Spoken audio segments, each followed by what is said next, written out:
Good evening बच्चों। आज class 7 का ज्योग्राफी है, भूगोल है, जो हमारा पर्यावरण है, जिसे हम ईवीसी इन्वायरमेंटल तो ईवीएस कहते हैं, जैसे पर्यावरण है। तो महत्वपूर्ण जो है परिभाषा है सब जैव जैव और पारिस्थितिक तथा वस्तु महत्वपूर्ण है। देखो जैव इसे कहते हैं, जैसे अंग्रेजी में लिविंग थिंग्स, ना लिविंग थिंग्स, जो जो जिंदा है, जो चलता है, उसे लिविंग यानी जैव पदार्थ है। समझ में आया? जो बढ़ता है उसे लिविंग यानी सजीव पदार्थ, उसे लिविंग यानी जैव पदार्थ कहते हैं। अजीव जो नहीं चलता है, जो सूखा हुआ है, जो तो मृत है, वह जो पदार्थ है अजैव में आता है। ठीक है, चलो नेक्स्ट है कि पारिस्थितिक। तब पारिस्थितिक का मतलब देखो ध्यान से, तो इस प्रकार मान लीजिए कि निर्जीव तत्व। देखो पारिस्थितिक का मतलब वही है, एक ऐसी प्रणाली जिसमें सभी जीव एक दूसरे के साथ पर्यावरण और भौतिक तथा रासायनिक कारणों के साथ जिसमें से रहते हैं और ऊर्जा और सामग्री हस्तांतरण से जुड़े हुए हैं। पारिस्थितिक में हम लोग सबको ही आ जाते हैं। पारिस्थितिक तंत्र में क्या आता है, यानी हम लोग सभी को ही आ जाएंगे पारिस्थितिक तंत्र में।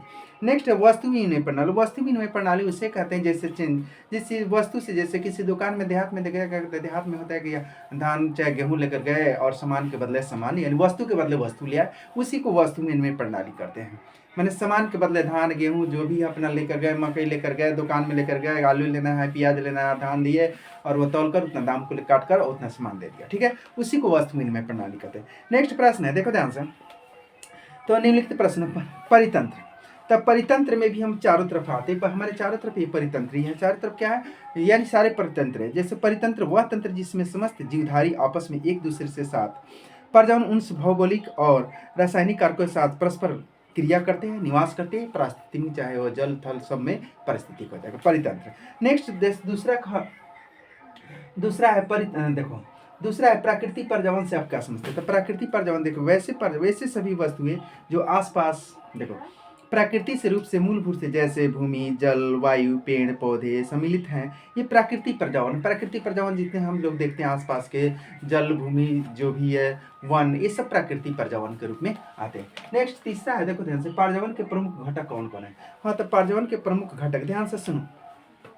तो पर्यावरण के मुख्य रूप से मान लीजिए हम बनाते हैं, नहीं भी बनाते हैं, ये सारे पर्यावरण के घटक है। पहले से विद्यमान है, नहीं भी विद्यमान है, या जो अब बनाए, ये सारे पर्यावरण के ही घटक है। देखो पर्यावरण के घटक प्राकृतिक घटक हुआ, नेचुरली, और देखो यानी मानव निर्मित, और जो मानव की परस्पर क्रिया है तो उस पर गतिविधि। तो इस प्रकार यह जो है पर्यावरण के घटक हुए। नेक्स्ट देखो ध्यान से, तुम्हारा है मानव निर्मित पर्यावरण के 4 उदाहरण। देखो मानव निर्मित उदाहरण के जैसे मान ली कि मनुष्य क्या क्या बनाता है। मानव निर्मित का मतलब क्या होता है, मनुष्य क्या क्या बनाता है। तो घर है, पुल है, सड़क है, बांध है, तुम लोग जितना याद है मानव निर्मित ये सब चीज, इमारतें हैं, इस सब क्या मनुष्य जो बनाता है, या बस ट्रक, ये सब के मनुष्य ने बनाता है। तो जो भी ये बनाता है ये जो मानव निर्मित हो गया। ठीक है, नेक्स्ट है स्थल मंडल। स्थल मंडल जो जमीन यानी जल को हटा दो, यानी कि जो जमीन पर हम रहते हैं उसी को स्थल मंडल कहते हैं। समझ में, पृथ्वी की ठोस परपट्टी या कठोर का ऊपरी परत को हम स्थल मंडल कहते हैं। समझ में आया, जो स्थल मंडल पर हम लोग विद्यमान रहते हैं। ठीक है, नेक्स्ट क्वेश्चन देखो, यानी अगला है, देखो हाँ, जीवी पर्यावरण के 2 प्रमुख घटक क्या है। तो देखो जीवी पर्यावरण के, देखो जीव जंतु या पादप। देखो जीवीय पदार्थ के मुख्य रूप से 2 ही घटक है, ये जीव और पादप। जीव और पादप, तब पादप में पेड़ पौधे आ जाएंगे, पादप में क्या आ जाएंगे, पेड़ पौधे वनस्पति आ जाएंगे, और जीव मैंने हम लोग आ जाएंगे, जानवर आ जाएंगे, मनुष्य जानवर, ये सब जीव में आ जाएंगे। ठीक है, जो जीव है। तो इस प्रकार 2 उदाहरण है, प्रमुख घटक मुख्य रूप से यह जो है यानी जीवीय पर्यावरण है। नेक्स्ट लास्ट है, देखो ध्यान से, जैव मंडल। तो जैव मंडल का पृथ्वी का वह संकीर्ण है जहां देखो स्थल, जल, वायु मिलकर तीनों को संभव बनाते हैं, उसी को जैव मंडल कहते हैं। उसी को क्या कहते हैं, यानी कि मान लीजिए कि स्थल है, वायु है, जल है, पृथ्वी, ये सब मिलकर क्या बनाता है, यह जैव मंडल बनाता है। ठीक है, तो नेक्स्ट अगला देखो ध्यान से, अब कुछ सही गलत का करना है। क्या करना है, कुछ सही गलत का करना है। ध्यान दो कि कर रहा है कि सही उत्तर को चिन्हित करें, 9 का चिन्ह लगाए। सही उत्तर के क्या करो, 9 का चिन्ह लगाए। समझ में आया, तो 9 के चिन्ह लगाने के सबसे पहले देखो इनमें से कौन सा प्राकृतिक परितंत्र नहीं, जो प्राकृतिक रूप में नहीं पाए जाते हैं, जैसे मरुस्थल है, ताल है, वन है। अब देखो इसमें मुख्य रूप से देखो ध्यान से, तो यानी कि वन जो है प्राकृतिक रूप से पाए जाते हैं, और मरुस्थल पाए जाते हैं। ये ताल जो है यह नहीं पाए जाते। इसमें आंसर क्या होगा, इसका आंसर ताल हो जाएगा। इसका आंसर क्या हो जाएगा, ताल। इसका आंसर का लगा दो।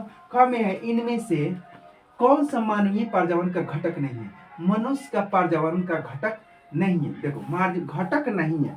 अब देखो मान लिया जाए, देखो ध्यान से, तो यानी ध्यान दो, क्या रखे, मानव, यानी मानव कौन नहीं बनाता है, तो स्थल मनुष्य नहीं बनाता है। कौन नहीं बनाता है? स्थल नहीं बनाता है। धर्म है तो मनुष्य जुड़ा हुआ, समुदाय मनुष्य जुड़ा हुआ है, स्थल तुमका जो है मनुष्य नहीं बनाता है। नेक्स्ट है इनमें से कौन सा मानव निर्मित पारजावन है, तो मनुष्य द्वारा इसमें कौन निर्मित है, यानी समुद्र मनुष्य नहीं बनाता है, यानी पहाड़ नहीं बनाता है, समुद्र नहीं बनाता है, सड़क। कार्य कि इनमें से कौन सा मानव निर्मित है, तो मानव निर्मित कौन हो जाएगा? सड़क। मानव निर्मित कौन है? यानी सड़क को मनुष्य बनाता है। नेक्स्ट है इनमें से कौन सा पारजावन के लिए खतरा है, पारजावन के लिए कौन सा खतरा है, तो जनसंख्या वृद्धि, पादप वृद्धि, वन की वृद्धि, पादप माने वन की वृद्धि से नहीं खतरा है, यानी फसल वृद्धि भी होगा तो नहीं खतरा है, लेकिन जनसंख्या अगर वृद्धि होगा तो तुम्हारा खतरा। जनसंख्या वृद्धि है कि तो क्या हो, यानी तुम्हारा जनसंख्या वृद्धि है तो उसके लिए सब चीज चाहिए, घर द्वार सड़क सब चीज चाहिए, जनसंख्या वृद्धि का खतरा है। नेक्स्ट देखो, नेक्स्ट है कुछ मिलान करने वाला है। कुछ क्या है, देखो मिलान करने वाला है। सबसे पहले जैवमंडल, तो अभी बताया है कि जैवमंडल हमारे आसपास का क्षेत्र होता है। जैवमंडल किससे मिलते हैं, यानी कि हमारे आसपास से क्षेत्र मिलते हैं। जैवमंडल हमारे आसपास के।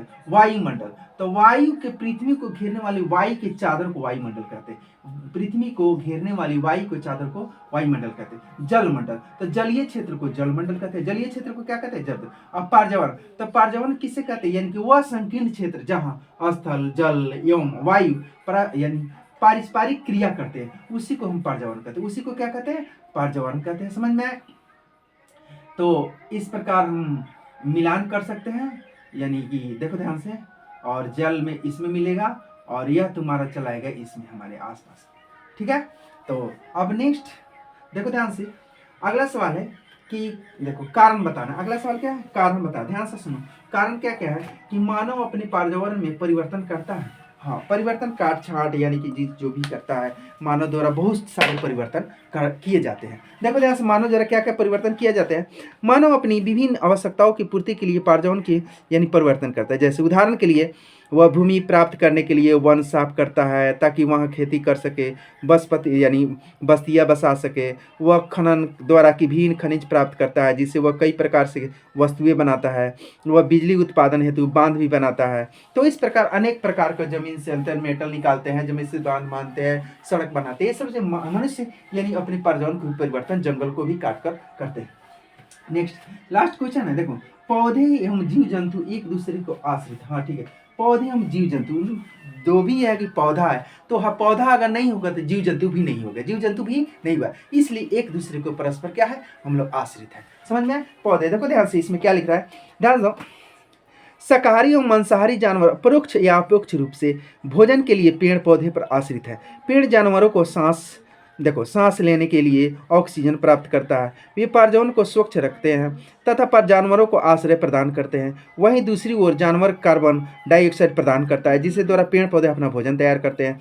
मृत या सड़े गड़े जानवर पेड़ों के विकास के लिए आवश्यक पोषक तत्व प्रदान करते हैं। तो मान ली कि जो भी है एक प्रकार के पेड़ पौधे एक दूसरे पर ही आश्रित है। अगर एक नहीं रहे तो एक बिना जिंदा नहीं रह सकता। मान ली कि मनुष्य देखो, हम लोग ऑक्सीजन आश्रित है, अगर पेड़ पौधे नहीं तो ऑक्सीजन कहाँ से प्राप्त होगा, हम लोग जिंदा ही नहीं रहेंगे। और जैसे हम लोग कार्बन डाइऑक्साइड से जो भी कार्बन डाइऑक्साइड तो पेड़ पौधे लेते हैं, क्या लेते हैं, वो पेड़ पौधे लेते हैं। ठीक है, तो इतना ही। अब इसके बाद जो है नेक्स्ट पार्ट चलेगा। धन्यवाद बच्चों।